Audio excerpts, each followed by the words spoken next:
se maa, jonka kaksi suurinta kaupunkia on sen ulkopuolella.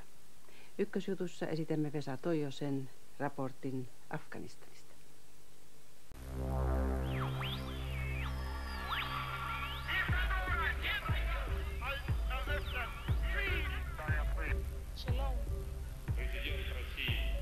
All means necessary.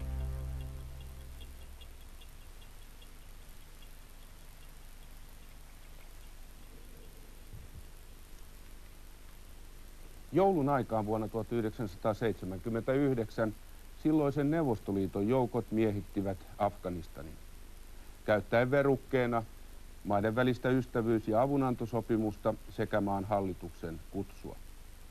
Afganistanin miehityksestä tuli Neuvostoliiton Vietnam. Neuvostoliitto onnistui siinä, missä yksikään ulkopuolinen miehittäjä ei ollut onnistunut sitä ennen. Se yhdisti koko opposition miehitystä vastaan. Alkoi sota, jonka ensimmäinen vaihe kesti lähes 10 vuotta, aina vuoteen 1988, jolloin Neuvostoliitto hyväksyi YK:n välityksellä laaditun sopimuksen, jonka nojalla se veti joukkonsa maasta helmikuussa 1989. Sen jälkeen kaikki ovat puhuneet rauhasta, mutta sota jatkuu yhä. YK:n ponnistukset lopullisen rauhan aikaansaamiseksi ovat jääneet vaille tulosta. Toimittaja Vesa Toijonen on palannut tuosta sodan runtelemasta maasta. Tässä hänen raporttinsa sodasta, joka jatkuu nyt jo 15 vuotta.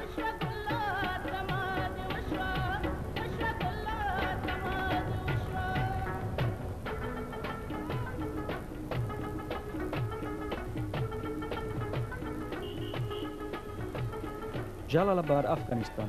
Kivien ramaa kukkii telttoja kilometrien matkalla. Ainakin 140 000 ihmistä on painut Sar Shahin lähelle Pakistanin rajaa hyvin lyhyessä ajassa tämän vuoden aikana.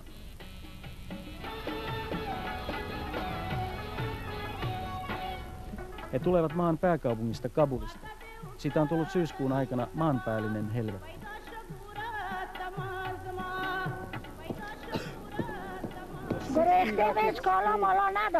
ذرا چیز بیاره که بخوریم هیچ نقلا داریم اینجا افتیدیم گشنه تشنه مال ما چور شد کلگی اینه هیچ لچ پچستیم هیچ چیز نداریم ما جوش میکنیم میخوریم هیچ چیز نداریم.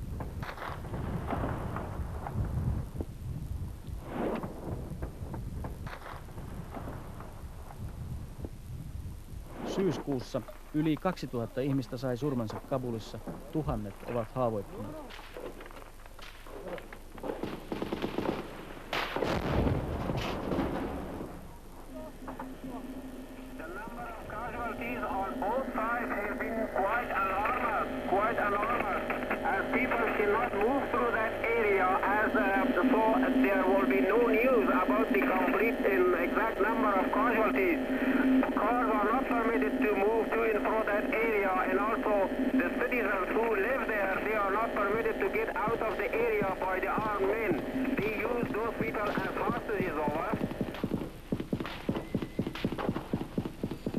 Kabulissa ei ole sähköä eikä kaasua. Ruokaa ei riitä kaikille, eikä juomavettä.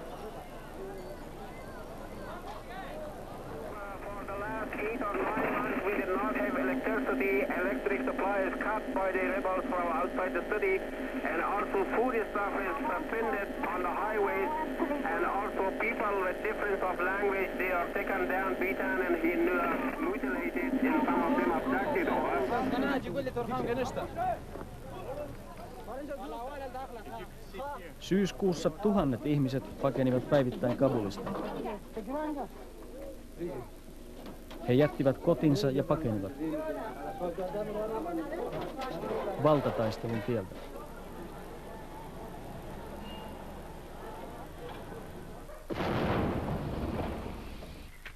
Taistelut kiihtyivät, kun presidentti Burhanuddin Rabbani kieltäytyi luopumasta vallasta kesäkuun lopussa.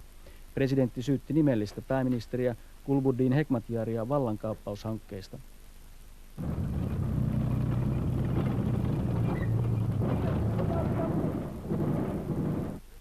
Rauniot kertaavat Afganistanin lähihistoriaa.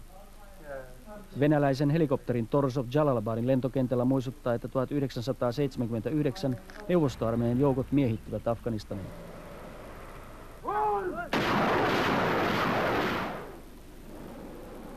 10 vuotta neuvostosotilaat kävivät toivotonta sotaa mujahedin sissejä vastaan. Sisseille sota oli pyhä, heidän aseenaan olivat fanaattinen usko islamiin ja amerikkalaisten lahjoittamat ohjukset. –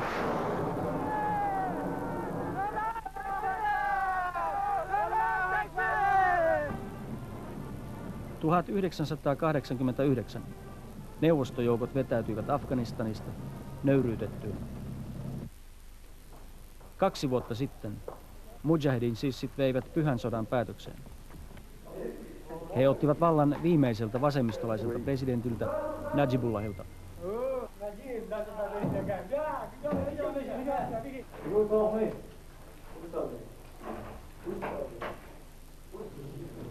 Valta jaettiin maltillisen presidentin Rabbanin ja fundamentalistisen pääministerin Hekmatyarin kesken. Mutta jako ei mennyt tasan. Pyhästä sodasta ei ole jäljellä kiveäkään.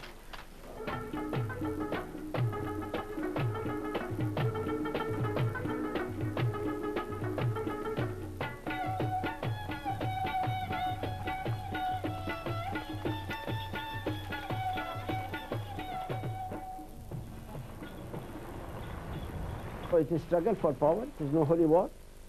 Holy war is finished.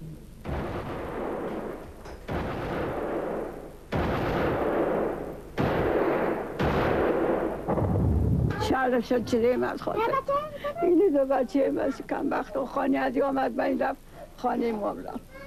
There is no legal government in Afghanistan. You know that. This government has no control and the capital. How about the other provinces?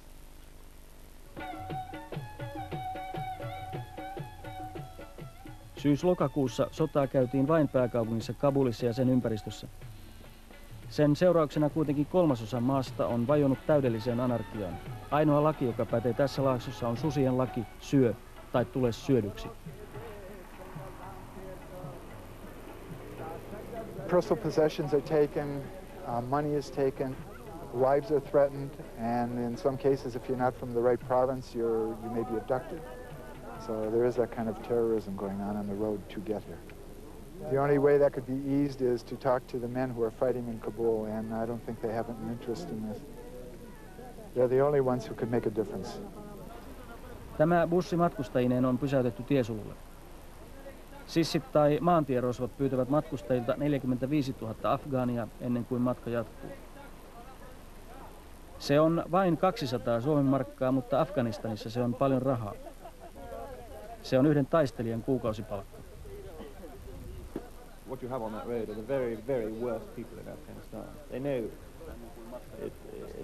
only the bad guys go there. They know they're untouchable there, and so they're all on the road. And you get these guys wrapped with only their eyes showing like this, so they can't be recognized. And they come up to the vehicle and they just look to see what you've got.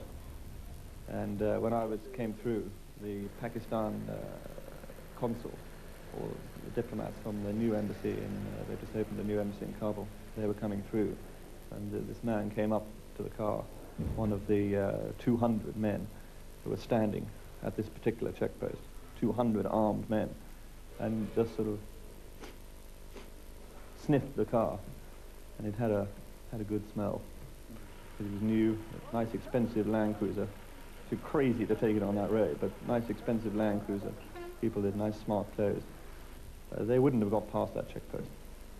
No way. I had my own car stolen there at gunpoint at Sarabi.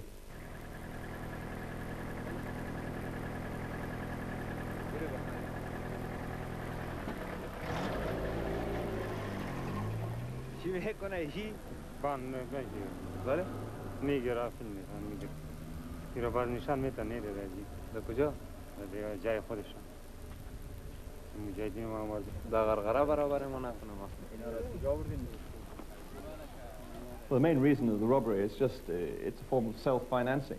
These people, they don't need to be paid by Gulbuddin Hekmatyar, who's the former designate prime minister who never actually took up his post in Kabul and has been rocketing the city ever since.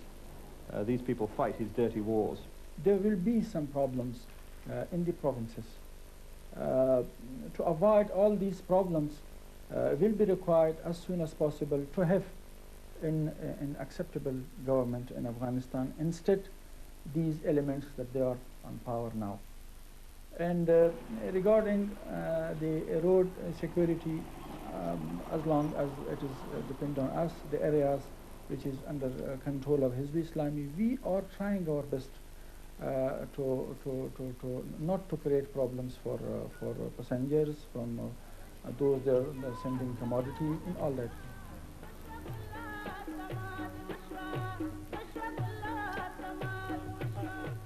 Nobody has the power to stop it. It's too evenly balanced. There are too many people with too many vested interests. The powers, this will go on until some other outside factor comes in, like the UN, possibly.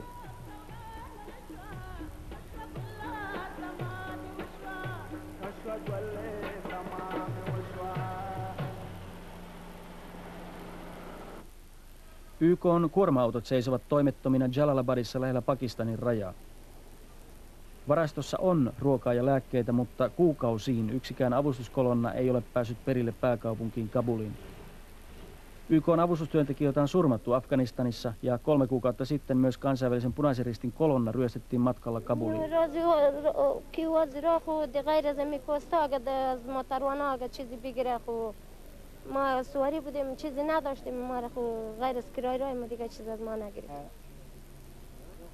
Jalalabad täyttyy Kabulista pakenevisista ihmisistä.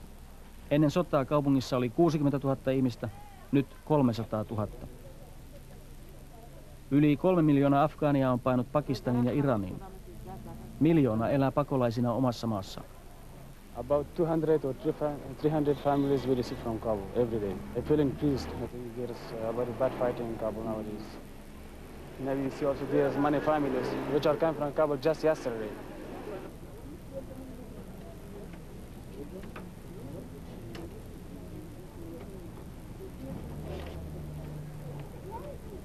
We have reached our limit here, and we're putting in 830 more families, but it's against our better judgment because assistance here is rather shaky now. This will only bring the quality of assistance even lower. So to put more people here is not wise. Maailman pakolaisleirien joukossa Sar Shah on vain yksi tuhansista. Ei suurin, ei pahin olosuhteiltaan, mutta riittävän paha. شش روز میشه که ما در اینجا میدیم 6 روز الان برای ما لیست رسیدن نان میرم از نان با این نان میخرم مشتکا میخوره باقی ماندش میمانه اینجا میمانه مرا خشکی شد باز این دفعه مشتکا که نان گفت باز برش میدیم بر 10 نفر. Kabulin kodittomat joutuvat kilpailemaan samoista avustusmurusista kuin Ruandan, Bosnian tai Angolan pakolaiset.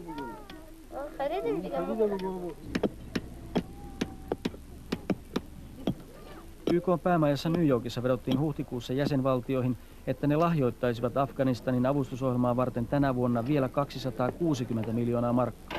Syyskuun alussa koossa oli vajaa kolmannes.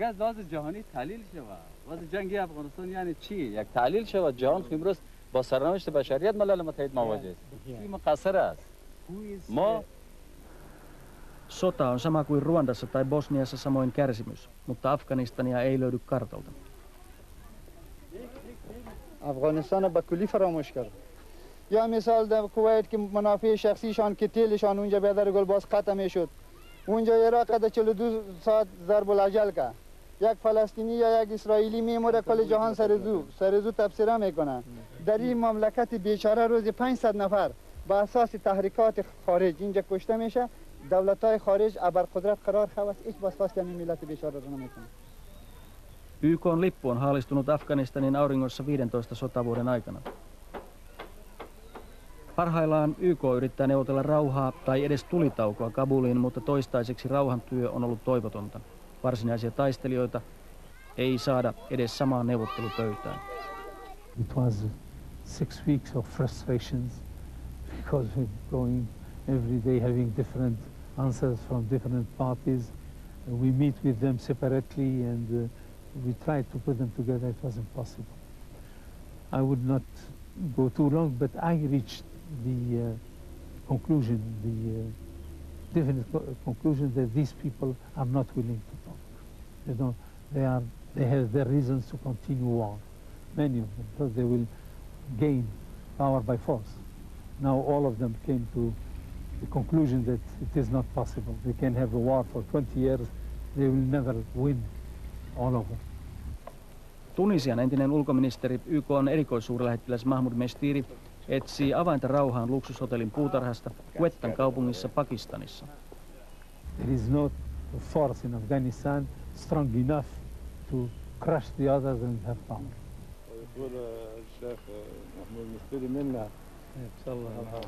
No aslında da Afganano kardı. Ama İzmir'de da Afgani tarafın namen başarışım ne o maaşım ne o. Milal Muttahid bade ki khamkari kawle shi Afganan pa kul mulki sulh harawat. Qasi Amin tuki aikaisemmin kapinallista fundamentalistijohtaja Gulbuddin Hekmatyaria, mutta hän lähti omalle itsenäiselle kuningastielleen. Afghanistan هغه امنیتي قوه چې خپل افغانان په خپل خوښه تشکیل کړي نو دا ټول مجاهدین د تاماده دي چې هغه د امنیت پر راوستلو کې په مګو کې مسله د سیاسي مشکلاتو د حل ده کله چې د دوه جنگي خو په منځ کې د سیاسي سرنوشت په رابطه مشکلات حل شو یو موافقه صورت ونی او هغه یو قانوني بڼه غوره کړله نو بیا به دغه ټول مصالح قوتونه د امنیت او د امنیتي قوو په خدمت کې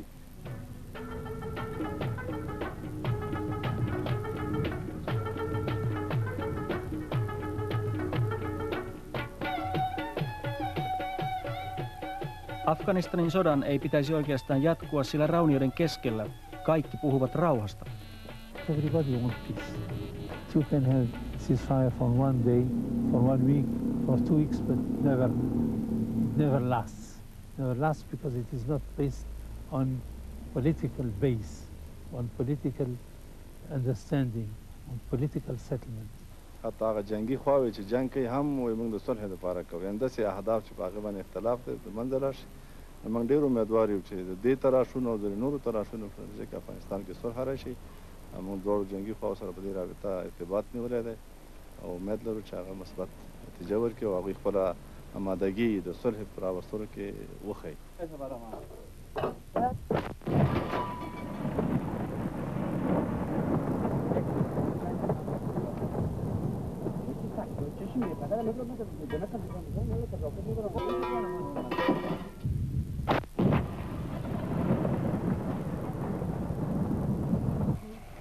Yksi sodan avaimista on valkopartainen presidentti Rabbani.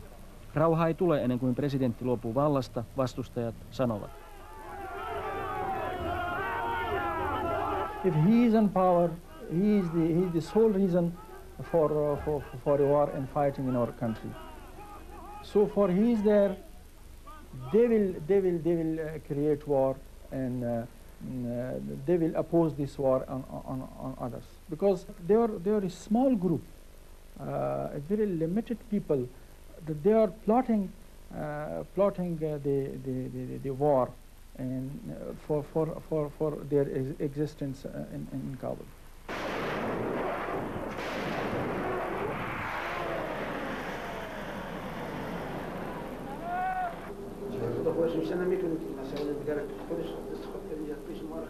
Kaikki ovat yksimielisiä siitä, että tarvitaan suuri kansallinen neuvosto, Loya Jirga, viisaiden afgaanimiesten neuvosto, joka kokoontuu lopettamaan sodan, valitsemaan maalle uuden presidentin ja hallituksen.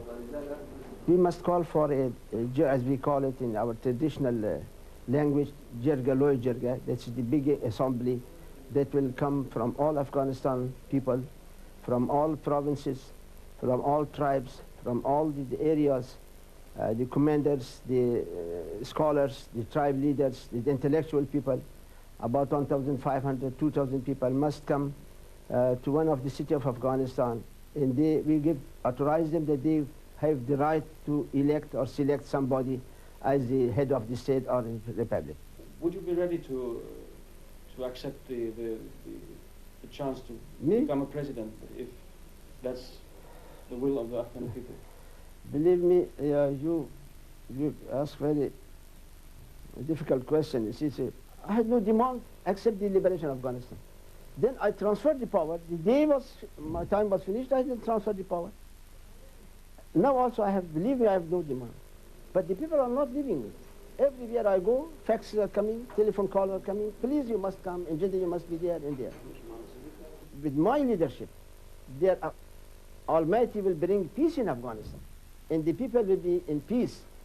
That is something to accept it because of the people. Afganistaniin ei tule rauhaa, sillä monet naapurit haluavat, että sota jatkuu.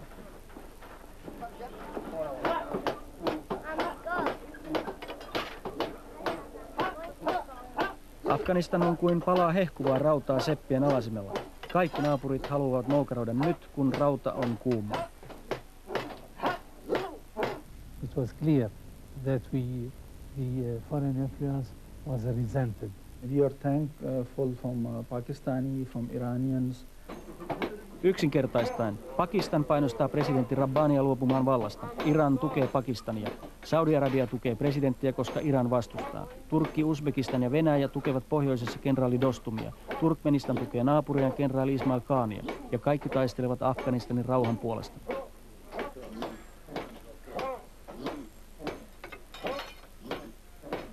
This is a difficult question. What they say and what they do, I don't know if it doesn't coincide always 100%. No, all these governments probably want peace in Afghanistan, but all of them have their own people who are giving money to arms, kind of helps spare parts, engineers to different warring parties because they have in their mind something else. Or some are just plain full Islamists who want to have a first good real Islamist government. Because as long as this is going to continue, the war will never stop. Because we will have always an Afghani ready to fight for money.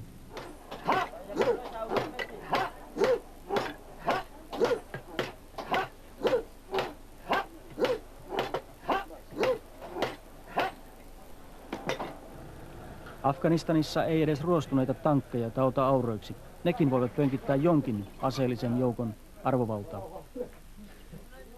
As you know, the Kalashnikov is almost human right in Afghanistan. You have the right to have a Kalashnikov. Afganistanin sotaan on investoitu kaiken kaikkiaan 320 miljardia markkaa. Aseisiin on kulutettu 140 miljardia markkaa. In Washington, D.C., I advised the White House, the Pentagon, and the Parliament that please, but nobody accepted. Now this, with your support and those rockets which are support given to them, they are killing us. And they confessed that they were mistaken. Yhdysvaltain kongressi on varannut CIAlle erityisen salaisen määrärahan 300 miljoonaa markkaa ohjusten ostamiseksi takaisin Mujahedin sisseltä. زمانی که رژیم کمونیست در افغانستان در حال سقوط بود از اون جایی که روس‌ها قبل از بیرون شدن خود به هزارها میل اسلحه سنگین و سوبکر بین ملت توزیع کرده بودند و به خصوص برای دوستم که حتی تیارات میگ و اسکارت هم داده بودند. Venäläisten aseita jäi huomattava määrä pohjoiseen. Niitä hallitsee uzbekki-kenraali Rashid Dostum. Hän komentaa armeijaa, jossa on arviolta 100 000 miestä. Mazar-i Sharifin lentokentällä kenraali Dostumilla on 10 lentokoneita. Kenraali tuki ensin vasemmistopresidentti Najibullahia, mutta käänsi armeijansa ja auttoi Mujahedin sissejä kukistamaan Najibullahin. Viime vuonna kenraali käänsi asetakkia vielä kerran. Hän liittoutui kiihkoislamilaisen Gulbuddin Hekmatyarin kanssa ja pommittaa nykyisin vanhoilla MiG-hävittäjillä presidentti Rabbanin joukkojen asemia Kabulissa ja sen ympäristössä.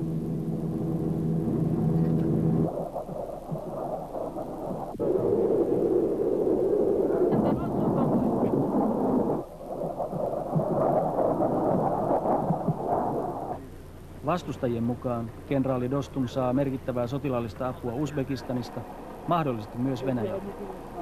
با مطلب رد میکنم و یک کمک انسانی است که بر ما برخی جزئیات مزار شریف مکمل از ازبکستان با ما کمک میشن.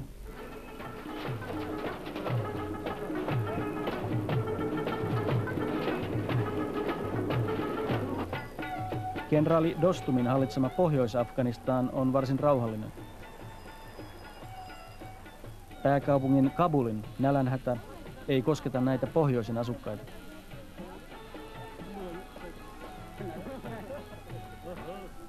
Rahaa tulee pohjoiseen maakaasusta, jota myydään naapureille. Samanlainen odottava rauha vallitsee myös Afganistanin länsiosassa. Siksi voi kysyä, uhkaako Afganistania hajoaminen 4 eri osaan.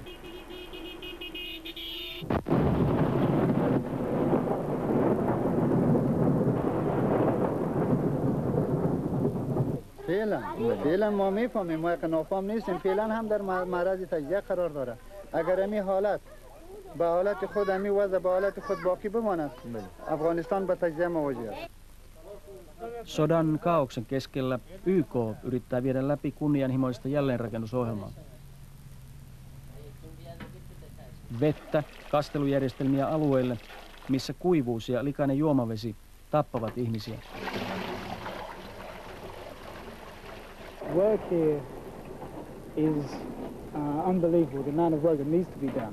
The people have a lot of initiative and can develop the land, can develop the life for themselves and improve their own standards of living, but they need the resources to help them do that. We're helping them manage their own water resources and provide water to their own crops and their families for drinking water. I don't think the UN in this area can be accused of throwing money down the well as such.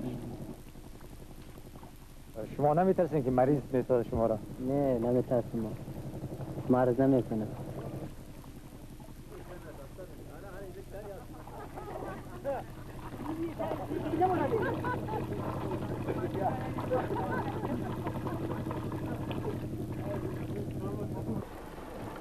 YK:n jälleenrakennusohjelman kustannukset ovat lähes 3 miljardia markkaa, sillä Afganistanissa joka 5. talo on raunioina.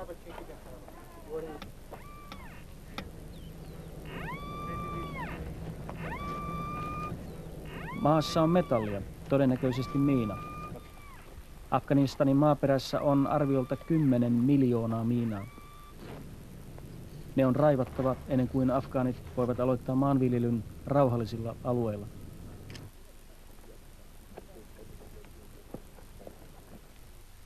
Miinakentän raivaus on ammattilaisille paljon helpompaa kuin rahan kerääminen YK:n jäsenvaltioilta Afganistanin avustamista varten.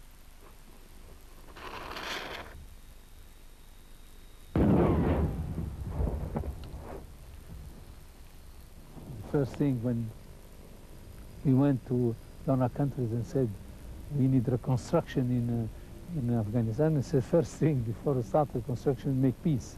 How are we going to reconstruct the country without peace? But as a matter of fact, we cannot have peace without starting reconstruction. Kuinka kauan vielä, kysyvät 140 000 pakolaista Shar Shahin kivieramaassa. Vastauksen tietävät vain ne, jotka komentavat sotilaita. Näiden ihmisten kärsimys täällä leireillä on katkera hinta siitä valtataistelusta, jota poliittiset johtajat jatkavat parhaillaan pääkaupungissa Kabulissa. یقین دارم که سرنوشت ما به بوسنی روبرو نخواهد شد و این دوری که مشکل داخلی ما که با کمال تاسف از طرف همسایه های ما Just for 2 minutes.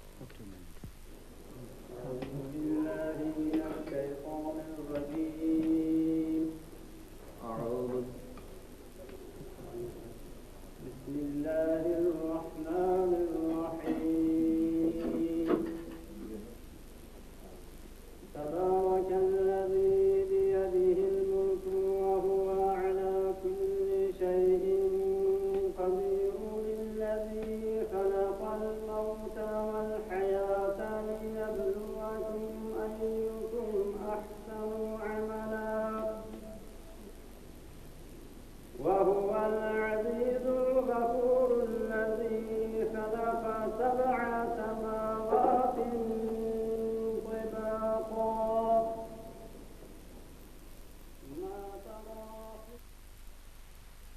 Mihin Saddam Hussein oikein tähtää? Ja miten Irakin kansa kärsii itsevaltiansa omalaatuisista otteista? Jos maailma on paikallaan, tätä asiaa käsittelemme ensi sunnuntaina Ykkösjutussa. Nottaa nähdään viimeistään silloin.